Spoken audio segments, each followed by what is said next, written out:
to break into anything, sports, marketing, sales, public speaking, anything where there's a very competitive environment you got to break in, the first thing you got to do is be known for a specialty. If you have a specialty, then you can be top of mind for something. And if you are not known for anything and you're just a generalist, there will always be somebody who's better suited than you for the job at hand. And you can't afford that if you're coming out of obscurity. If you're trying to break in, you need to have that one skill that sets you apart and then be able to do other things. So whether that's your communication skills are just elite, or maybe you have, I know how to buy ads, or I know how to graphic design, or I know how to write copy for web pages and ads, or whatever it may be. But you need to have a certain skill. And a lot of these skills you can develop on your own through trial and error and through doing things at a smaller scale, but just proving the concept and developing what I call tell me about a time moments, because that's exactly what I did to earn my opportunity. Like, I did not go to school for this shit. I did not, you know? And like, it's not like a brag thing. Even if you did, people want you to prove it. So they're going to look at your resume, and I always say the resume is just a list of talking points, and they're going to say, okay, right here it says that you were a brand ambassador and that you had over 100 media hits. So tell me about a time when you were on camera and things went off script. How'd you handle it? Or it says here that you've been a leader and you've been a captain or you've managed people. Tell me about a time when you had to have a hard conversation with somebody. So it's just like, you don't necessarily have to have a traditional resume, but you have to be able to tell somebody about a time when you used a specific skill that they're going to want you to use in the role you're trying to get. So if the role you're trying to get requires you to buy ads, then on your own dime, go out, buy ads, promote a product, try to help somebody else with their own business so that you can say, yo, actually, you know what? I've managed a budget of $10,000, $5,000, $1,000, and we were able to turn that into X return, or we were able to sell X units, or we generated X leads in this campaign for this company. And I think I learned all about boom, boom, boom, boom, boom. And like, you just build up your own experiences, but you start with a specialty and then you develop those tell me about a time moments. And that's literally the best way to break into anything. Now, I know you had opportunity to interview, a few people and hire people. What are some things that you pick up from when people are giving you these answers? Like for example, you're telling me about, tell me about a time. Are there any things that you pick up on? You're like, ooh, like I like that answer, or you're looking for a structure to that answer? It's really, every case is different, and depending on what kind of time you're asking someone to tell you about, you're looking for a different answer. But I like when people's passion starts coming out and you can tell they're getting off the script, because people come into an interview on their best P's and Q's, speaking in a way they don't usually speak, and just pretending to be what they believe you want them to be. But then if you ask them to tell you a story, you're usually going to see either their energy change, or they're going to really relax and start being like, okay, look, this is what happened. Or I found myself here and this is how I got out of it. And then when they start to let their passion come out, that's what really tells you who this person is. Because at the end of the day, like, you can teach somebody skills. They have to be willing and they have to have a certain level of potential. So you're never really going to know 100%. You know what I mean? Like, in the past, I've hired people and they end up not being good. You know what I'm saying? So like, what are you supposed to do? It's like, you can only get a glimpse and try to, have multiple touch points, cross-reference, do all your best, but you're really looking for somebody to just be passionate and prove it that they want it. Because if they want it, you can work with them. If you feel like they're just trying to check a box and it's not really a great fit for other reasons, then, when things get hard, it's not going to work out. Yeah, I find even like in my career path, a lot of the jobs that I've gotten in marketing, I've always said, like, I didn't study marketing. I went to school for psychology, everything that I learned was because I love marketing. I love Mm. business. I love trying to figure out how to get a service or a product into a potential customer's hands. And it just so happened that I started off in sales, fell in love with marketing. And then when I start telling the stories about, oh yeah, I started my own e-commerce brand and I started doing ads on Facebook before people were even like knowing what Meta was. It wasn't even Meta at the time. I was Right. just running ads on Facebook and I learned XYZ, and I realized creatives mean a lot and I need to make better creatives to increase my conversion rate because I was getting the impressions, but nobody was clicking. That's when whoever is on the other side of the table is like, oh, Mm. this guy knows what he's talking about. Like he's willing to learn and then he's willing to put his skin in the game and figure it out, get burned, learn, and keep getting better. Yo, And that's where let me that ask you a passion comes question. from. Let Go me ahead. ask you a question. So like on a day-to-day basis, like you work with the people who you're, executive level and all that kind of stuff. A lot of them conceptually understand marketing like at a high level, but Yeah. many of them don't know, not even nitty gritty, but a lot of them don't know like tactically how to execute certain, marketing like strategy. Like you don't know how to Yeah. take the strategy and make it tactical. What are some of the things that you do on a day-to-day basis that is the reason why you get paid to go to work? Google Ads. Mm. Running Google Ads is one of the main reasons why I was hired for my current role. I came in and I completely dropped a bomb on what the agency was doing before. Agency was running ads. They saw conversions in the Google interface, and they're like, "Yeah, everything's going good." I came in. I said, "How do you know these ads are becoming sales? How do you know that the forms that are being filled out are from Google Ads?" Nobody was tracking it. They had never put in they had never put an attribution from Google Ads into the forms. So they didn't even know that the forms were from Google Ads. So I came in right away, introduced a Attributor, which is a platform we were using, not a shout out to Attributor, but that's just a platform we were using to track who was filling out forms and from what traffic sources were these coming from. Just that right there and showing them and saying, hey, okay, we did 50 leads in January, but of those 50 leads, 25 of those forms were filled out from Google Ads. They're like, we never received this information before. Mm. That was new information to them. So that right there proved right out the spot, like, okay, this guy knows what he's doing. We hired the right guy. Month 2, I completely optimized the entire campaign, utilized Google the way Google Ads is actually supposed to be used, where you're separating branded keywords, you're using non-branded keywords, you're utilizing the different types of traffic sources that they have, whether it be search, display, performance max, any of those, and using a strategy to say, okay, if we're going to do search, those are people with high intent. We got to use the right keywords. If we're going to use display, this is a brand awareness play. We got to use the right creatives for that. And then we can retarget them utilizing different types of traffic sources, utilizing people who have visited our website, utilizing people who have visited our competitors' websites. We went from 50 leads to, I think that March. I started in January, February, I took over doing my thing. March, we went to over 150 leads. They're like, whoa, like what's going on? And this is B2B. This is B2B.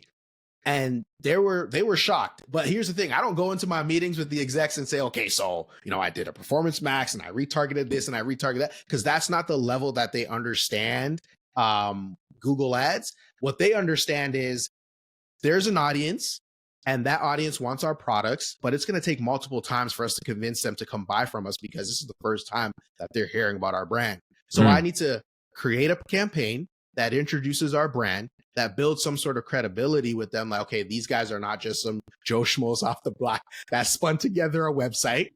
Then I need to create another campaign that either might direct them to a landing page that sells them, or it directs them to a blog or something that gives them more information, gets them to the consideration phase. Then I'm like, listen, guys, our website it's good, but we can make it better. We need to optimize for conversions, because at the end of the day, we want leads. So we need to make it very easy for people to put their information in. Made those changes and we start to see conversions going up. So as I explain these things to them, they're seeing the results, but I'm explaining it in the very layman's terms so that they can understand what I'm doing and they know I'm not BSing them, because then I can provide a report afterwards. So you're seeing the passion coming out. This is what you're talking about. Let's go. I'm passionate about this stuff, so I understand it, but also you have to be able to explain it in layman's terms to people who are not well versed in marketing or not well versed in that area of marketing. Yeah, that's key. Like being able to communicate is so important. And I find it in different ways too, because like you mentioned, you have to be able to explain the value of something you're doing. You have to be able to articulate why something does not work or ask the questions that get people to consider an alternative.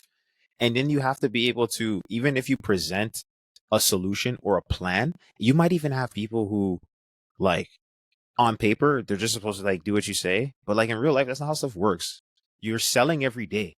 And so you Yeah. have to be able to communicate your idea to people in a way that they buy into it and they understand and they see how that brings us from where we're at to where we want to be.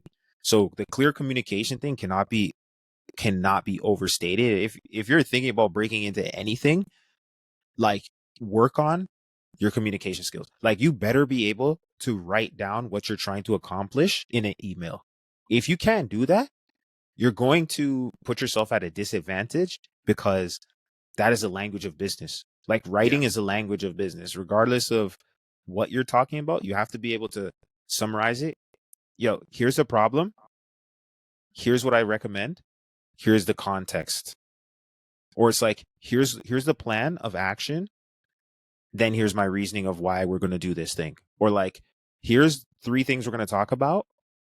Here's a time when I'm able to talk about it. And if it's not this time, then you tell me. But it's like certain structure of communicating so that people get the message amid all of the other stuff that they're doing with their career, because you're the expert that's supposed to be able to simplify stuff. Like what Einstein say, simplicity is the greatest form of genius. Exactly. And I'll even go a little bit further. If you have a little bit of autonomy in what you could do, prove the results with your recommendations. One thing that I like to do, if I send out a monthly report to all my executives, and I'll be like, yeah, here's the problem. Here's what I recommend.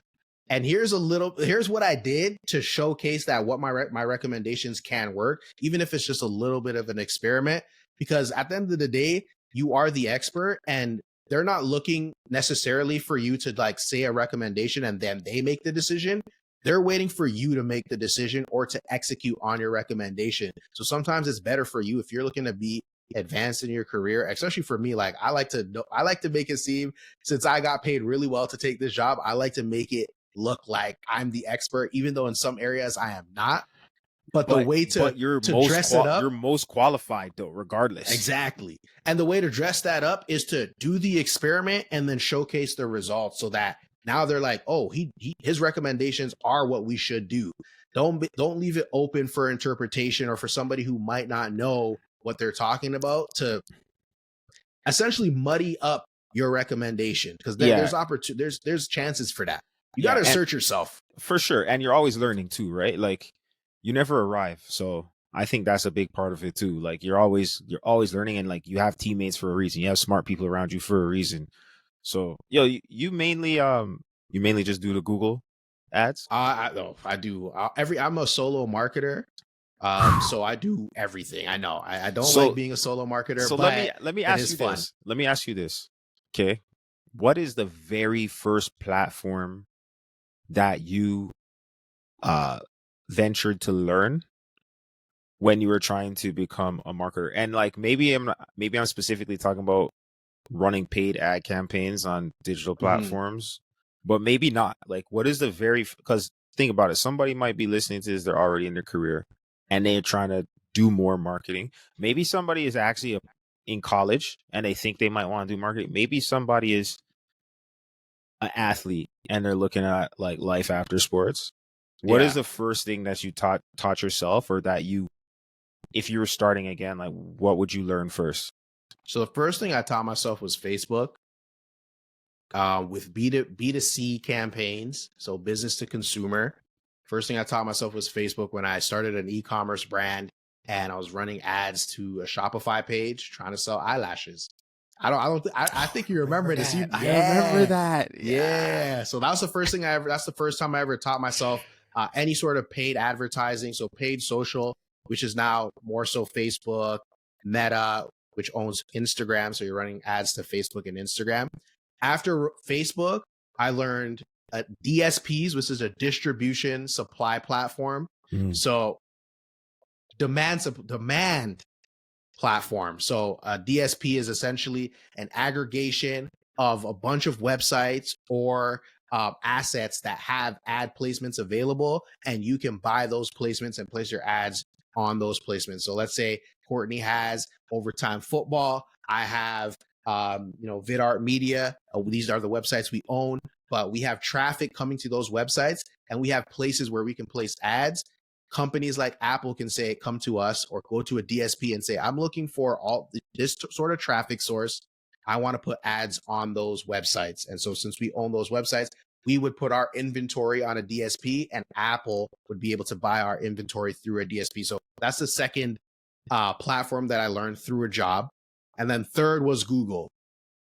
Now, if you're just getting into everything, Google and Facebook, I would learn Facebook first.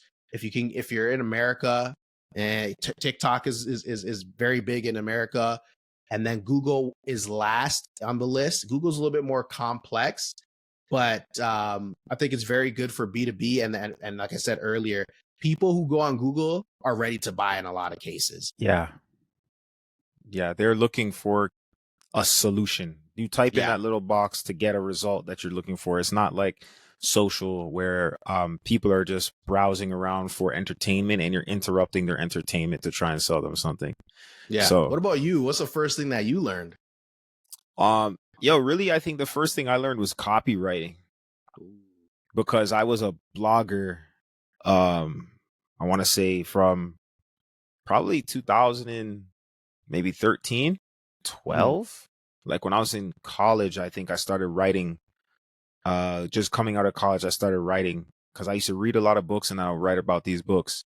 And so I was just learning a little bit about copywriting. I went to school for journalism, so that was a big part of it. But then I started reading copywriting books as I was building my business. So I would hire somebody to build my website, and I'd be like, yo, I would say it like this instead, or this headline should actually be this, because I don't think, like, people are not excited about that headline, or that headline doesn't portray the emotions. It doesn't get people to ask the questions I want them to ask. So, or it would be like, I need to get some testimonials and then I can allow other people to tell my story. So, the first thing I started out with was copywriting for sure in the blogging era. And then, I got into like web development as far as like front end and building landing pages, so I could have my blogs drive traffic to forums where people could sign up to join my email list. And so I then came email marketing after that, because those are very well related. It's all copywriting. You know what I'm saying? Eventually, then the next one I got to was Facebook ads, for sure. Because Facebook ads is a granddaddy of them all. Like, how many businesses have been built on the back of Facebook ads? And I would say in 2024, the number of companies, and I'm talking about small, medium-sized companies, not necessarily like $100 million companies, but specifically in sports, because a lot of the teams are small headcount. Yeah. Like, you might have, in some of these leagues, especially the emerging leagues, you might have like 10 in-house employees, and then the league office is really supporting a lot. So people are wearing multiple hats. Like, you might be a corporate salesperson, a ticket salesperson, and a stadium operations person. You might be a marketing person, and you might be a community relations person, and you might be a, guest experience. Like, you're doing all kinds of stuff. These people do not know how to run ads. So you step in the building, unless you get to a bigger organization that starts to have headcount, 30, 40, 50, 60 plus, then it's more likely that they have a dedicated person to that digital marketing. But not even in a lot of the organizations where they do have that, they need more support on it, because it's such a big part of how things work these days. We live in a mobile first world. That's how people want to be communicated with. There's very, very little transactions that are going on because someone saw a billboard. Not to say that's not part of the marketing mix, but if you're not serving people through the digital platforms they're consuming constantly, that you're gonna fall behind. So I'd say, yeah, learn how to write, learn how to do Facebook ads. Yeah, I've 100% I would say learn how to do Facebook ads. And the funny thing about Facebook ads, and you just made me think about something like if there's an organization with 10 people and they're wearing multiple hats, trust me when I say they're not doing a great job at all of those different things. Mm, And the easiest thing to lift off of somebody's shoulders is marketing, because it takes a different type of person to get into marketing. It's all about experimentation. It's all about being creative. And now you mentioned copywriting. All right. That's one aspect of Facebook ads. Somebody who can write copy. Media buying. That's the person who's actually buying the media off of the platform. Then there's creatives, because Courtney might be really good at copywriting, but maybe he's not good at designing a captivating image or a captivating video. So now you need somebody who's either good at graphic design or creating content or videography or video editing. That's mm, like 4 roles that I just mentioned off of mm. that. Then after that, you actually have to do some sort of conversion. So there's a technical aspect to this. Somebody who can put a pixel on a website, somebody who can put a pixel on a thank you page, who can track the conversion to make sure that that ad led to a ticket sale or led to a form being filled out. That's another aspect.